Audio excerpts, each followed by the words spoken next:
Welcome everyone. Today's video is about one of the most famous events in human history, the Apollo moon landing. It happened on July 20th, 1969, the day when humans first set foot on the moon. Can you believe it? At that time, 650 million people watched it live on their televisions. It was a miracle for the world. People gathered around their TV sets, their eyes wide with wonder, waiting to see something that had never been done before. Neil Armstrong, an American astronaut, became the first human to walk on the moon. His words still echo in history.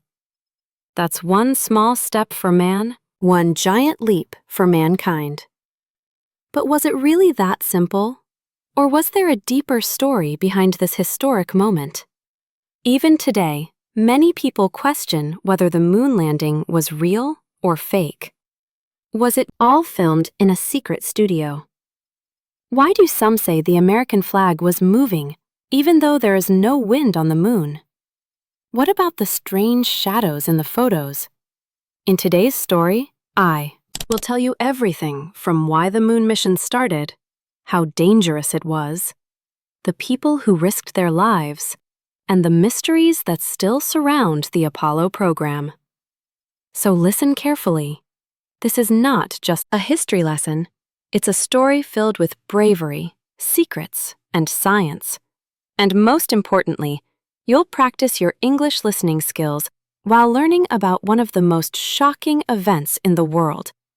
By the end of this series, you will know why the moon landing happened, how it happened, and whether it was really fake or not. So, are you ready? You might be wondering, why did America even want to go to the moon? The answer lies in something called the space race. The space race was a competition between two powerful countries, the United States of America, USA, the Soviet Union, USSR, which is now known as Russia. This was not just about science, it was about power and pride. Let me explain. After World War II ended in 1945, both the USA and the Soviet Union wanted to prove they were the most advanced country in the world. It wasn't only about building weapons, it was also about exploring space. The Soviet Union shocked the world when they launched the first satellite, Sputnik 1, into space in 1957. Can you imagine? It was the first time something made by humans was flying around Earth in space. Then, in 1961, the Soviets made history again. They sent the first human into space, Yuri Gagarin. This was a huge embarrassment for the USA. They were losing the space race. People in America started to question, is the Soviet Union better than us? Are we falling behind? The pressure was on in 1961. President John F. Kennedy made a bold promise in a speech. He said, "We choose to go to the moon in this decade and do the other things, not because they are easy, but because they are hard." He promised that America would land a man on the moon and bring him back safely before the end. Of the 1960s, it sounded impossible. Let me tell you why. At that time, there were no smartphones, no internet, no GPS, no modern computers like the ones we have today. The computers they used back then were so basic they had less power than the phone you're using to watch this video right now. Yet President Kennedy promised something the world had never seen before, sending a human to the moon, a place 384,000 kilometers away from Earth. It was a race against time to keep Kennedy's promise.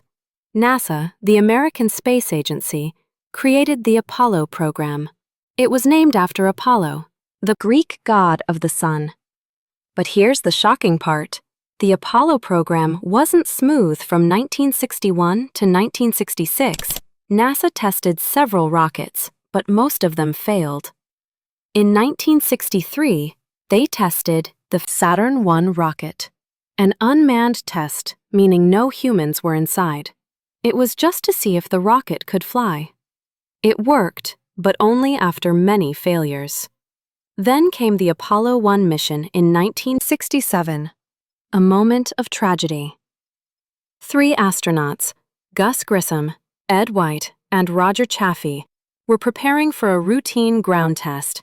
Suddenly, a fire broke out inside the spacecraft while they were still on the ground. They couldn't escape, and all 3 astronauts died.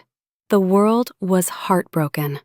People started to ask, is going to the moon too dangerous? Should we stop this mission? But NASA didn't give up. Instead of stopping, they worked harder. They improved the spacecraft, fixed the mistakes, and kept pushing forward. From 1968 to 1969, NASA sent several unmanned missions without people to test everything. After years of hard work, failures, and sacrifices, NASA was finally ready to send humans to the moon. The mission was called Apollo 11. It was the most important mission in human history. If it failed, it would be a disaster. But if it succeeded, it would change the world forever. Now let me take you inside the mission. I will tell you every small detail, step by step, like you are experiencing it yourself. NASA selected 3 astronauts for this dangerous Mission 1. Neil Armstrong, the commander of the mission. He was an experienced pilot and would be the first human to walk on the moon. 2. Buzz Aldrin, the lunar module pilot. He would be the second person to walk on the moon. 3. Michael Collins, the command module pilot.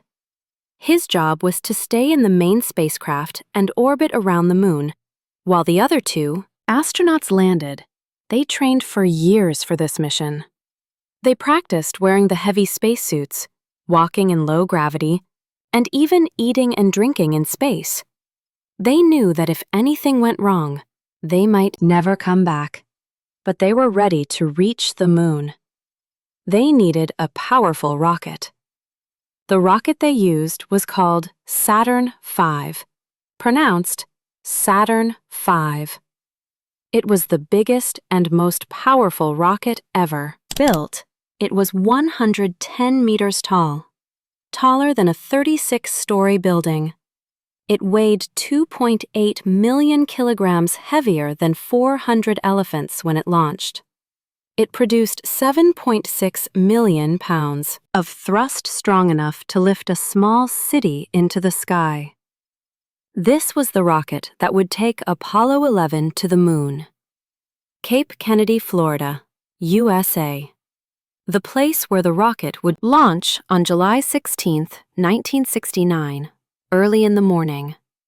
Thousands of people gathered near the launch site. Millions of people around the world were watching on TV. Everyone was excited, nervous, and scared. At exactly 9:32 a.m., the countdown began. 10, 9, 8, 7. The astronauts were inside the spacecraft, sitting tightly in their seats. 6, 5, 4. The engine started to rumble. The ground shook like an earthquake. 3, 2, 1. Liftoff. With a massive explosion of fire and smoke, the Saturn V rocket lifted off the ground. It was so powerful that the entire sky was covered in flames and smoke. The rocket rose higher and higher, leaving behind Earth's atmosphere. Inside the spacecraft, the astronauts felt a huge force pushing them back into their seats. In just 12 minutes, they reached space. Once they were in space, had to travel 384,000 kilometers to reach the moon. This journey took about 3 days. Can you imagine? For 3 days, they floated inside their small spacecraft, looking at Earth getting smaller and smaller behind them. Inside the spacecraft, they ate freeze-dried food like dried soup and powdered juice. They slept in sleeping bags attached to the walls because there was no gravity. They used a tiny bathroom, which was just a small tube with suction. They were weightless, floating inside, like astronauts in a sci-fi movie outside their window. Space was completely black. No air, no sound, just endless darkness. Finally, after 3 days of travel, they reached the moon. Now the most dangerous part of the mission was about to begin. The moon landing.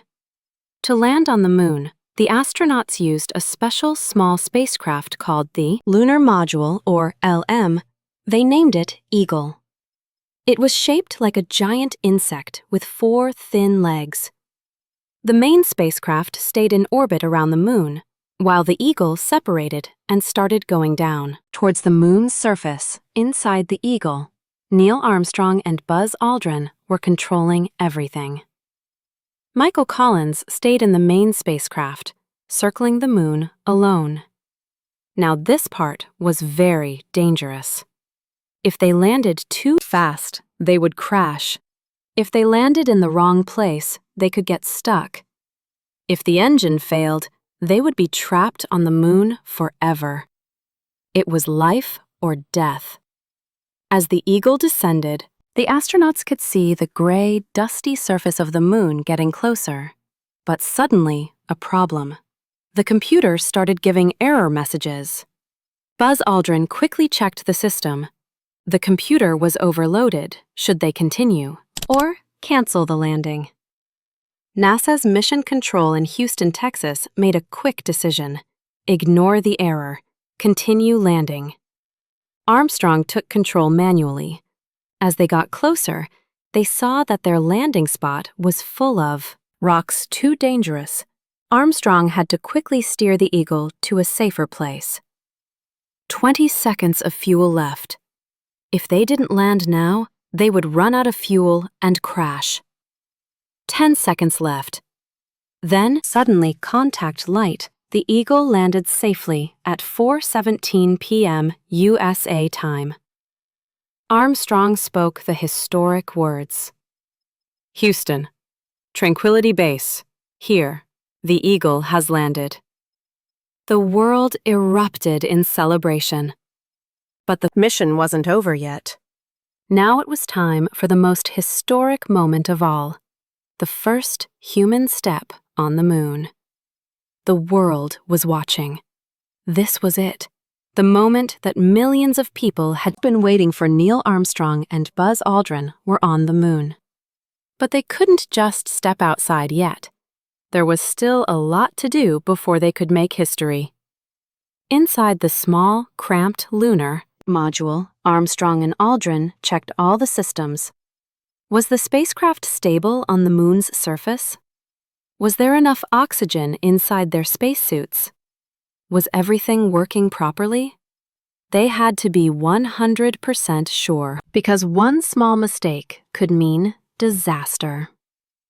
NASA had planned for them to rest for a few hours before stepping outside, but Armstrong and Aldrin were too excited to sleep. Can you imagine?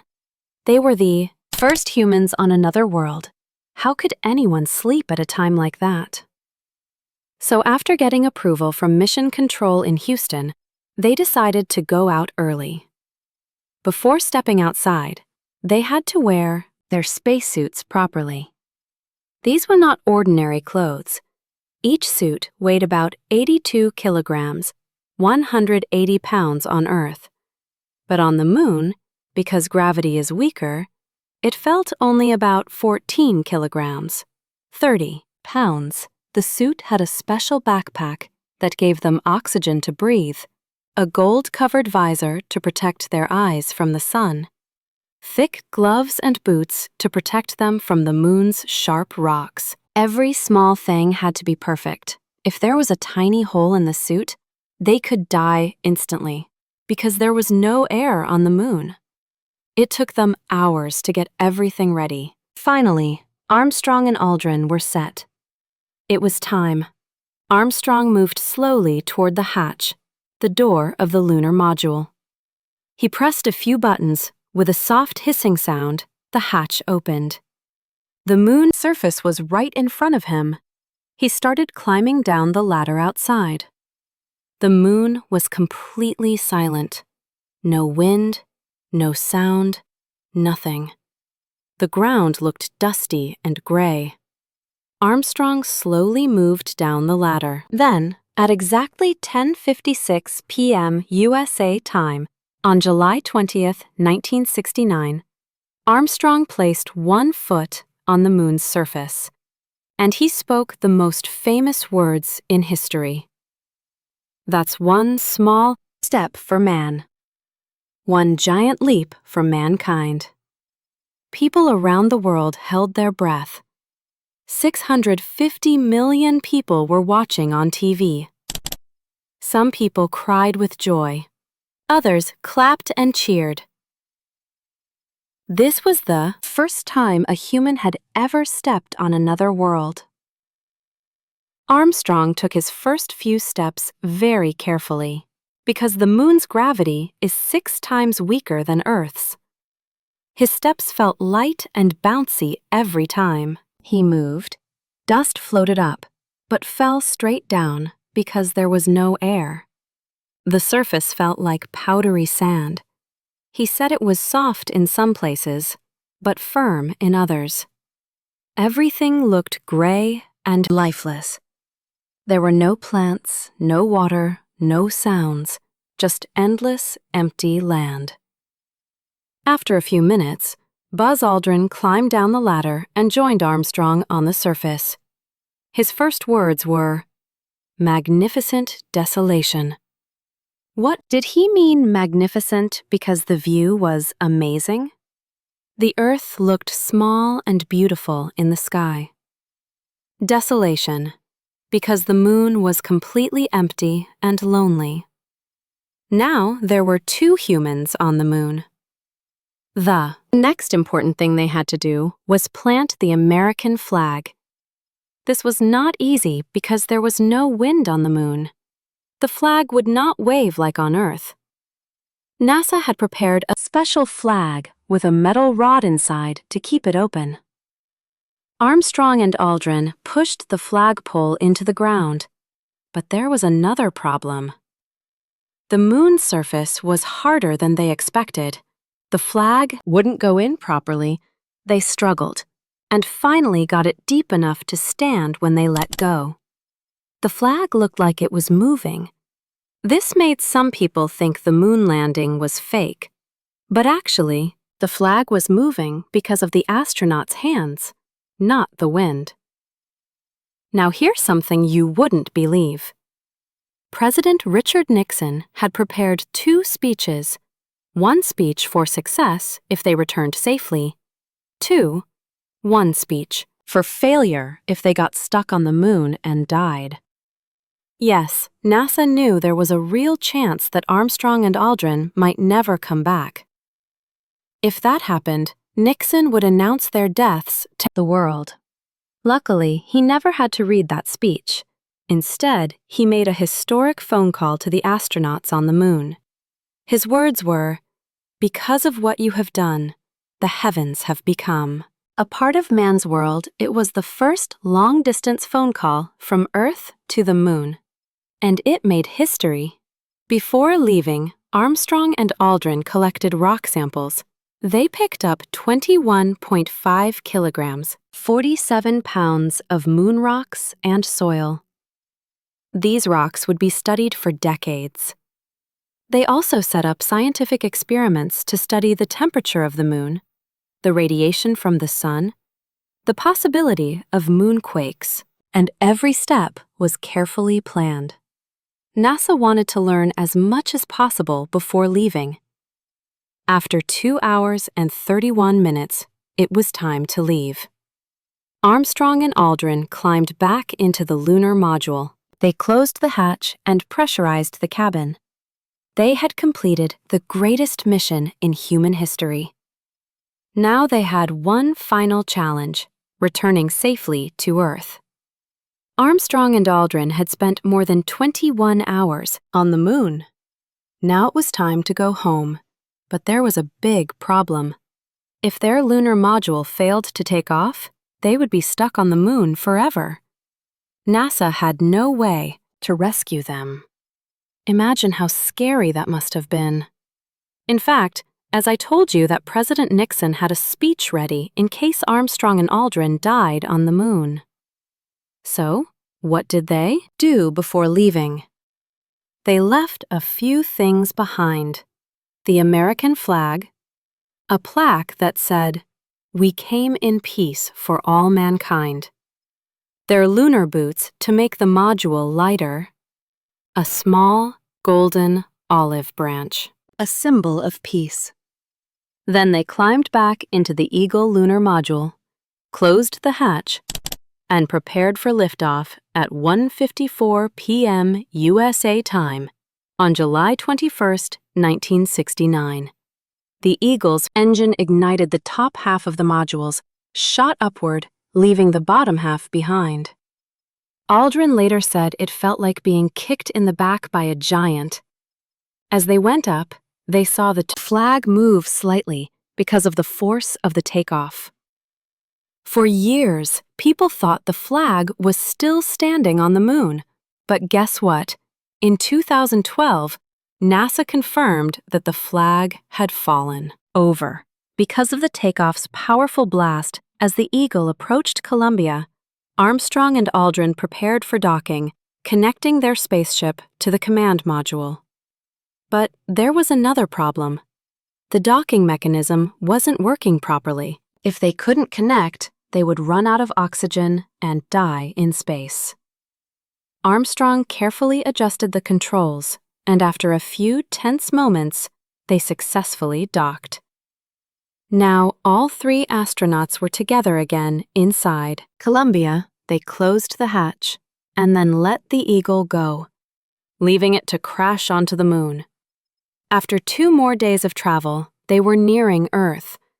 But their biggest challenge was still ahead. They had to survive re-entry into Earth's atmosphere. Here's why it was so dangerous. They were moving at 40,000 kilometers per hour, 25,000 miles per hour. If they entered at the wrong angle, they would burn up. If they entered at too shallow an angle, they would bounce off Earth's atmosphere and go into deep space. And do you know what protected them? A special heat shield under the capsule. As they hit Earth's atmosphere, the temperature outside the spacecraft rose to 2,760 degrees Celsius, 5,000 degrees Fahrenheit. That's hotter than molten lava. But thanks to the heat shield, they survived. At 12:50 p.m. USA time on July 24, 1969, Apollo 11 splashed down into the Pacific Ocean. NASA had sent the USS Hornet, a huge Navy ship, to pick them up. Helicopters flew in to rescue them. The astronauts were alive, but there was one last surprise waiting for them. NASA was afraid that Armstrong, Aldrin, and Collins might have brought back moon germs that could cause deadly disease. So the moment they were pulled out of the ocean, they were put into quarantine for 21 days. They were kept inside a small metal room called the Mobile Quarantine Facility, MQF. Even President Nixon had to talk to them through glass. After 3 weeks, doctors confirmed that the astronauts were completely healthy.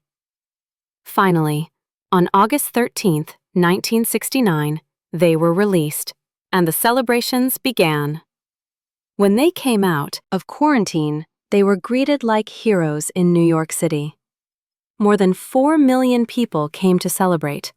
They went on a world tour, visiting 24 countries in 45 days. They met kings, queens, presidents, and millions of fans the whole world was celebrating their incredible achievement. Neil Armstrong became a professor and lived a quiet life. Buzz Aldrin became a strong supporter of space exploration. Michael Collins worked in space programs and helped plan future missions, even today.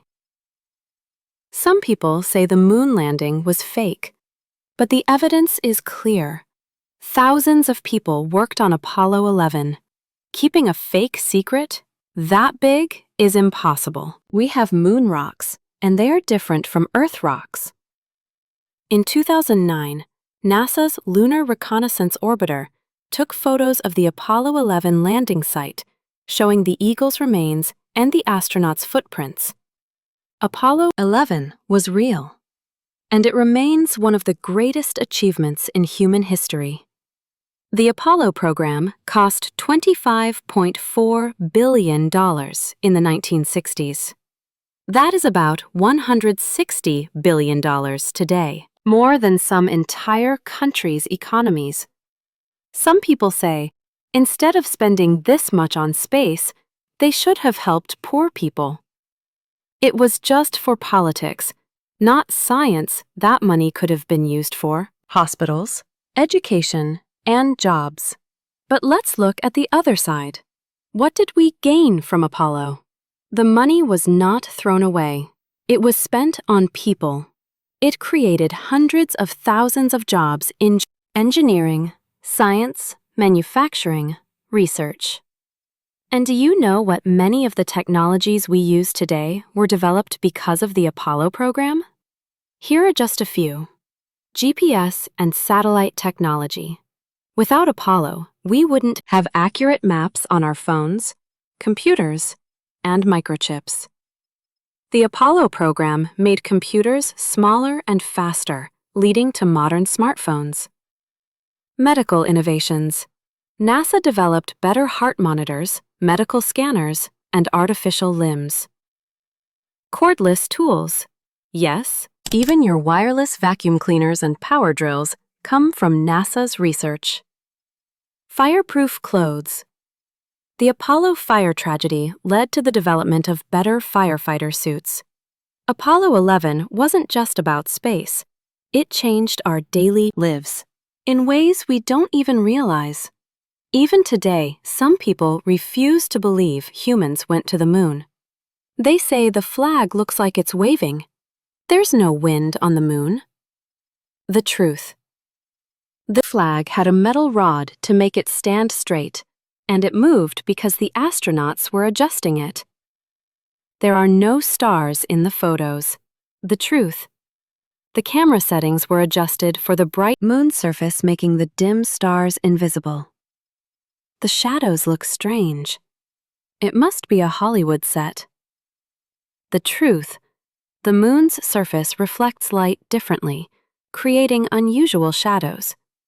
Even Russia, the USA's biggest enemy, at the time, never denied the moon landing if it was fake. Wouldn't they have exposed the truth after Apollo 17 in 1972? No human has ever gone back to the moon. Why? Too expensive. The USA was spending billions of dollars on the Vietnam War. The Cold War ended. The USA already proved they were better than the Soviet Union, so they lost interest. New focus. NASA focused on the Space Shuttle program and later on Mars exploration.